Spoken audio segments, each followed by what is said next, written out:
Gibirçavên minnetere ve nazdarê servan sera me. Gelek nazikî kişiliğina min rûyê te wek zêrê rojê. Enyar te geşe wek herîva wanê. Gotinê te şêrînin, lêvên te mînayên gilin. Rojbûne sarên dirêj bû te xweştê.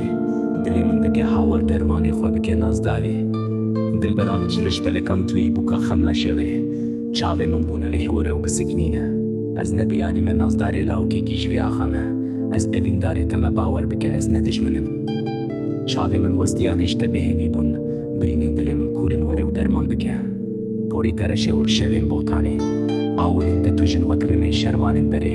Dengê te zelale wek kaniyên şiyayê sîpanê. Dema ku dikenî, stirkên ezmana dibirikin. Li deşta hêviyê min şûna lingê te dî. Li çiyayê evînê min bêhna te hîs kir. Li welatê xeman te dilê min hêv şand. Li erdê şadiyê te ez bênas nameştim. Ez nebiyanîme nazdarê lawkekî ji vê axa me. Ez evîndarê te me bawer bike ez nedijminim.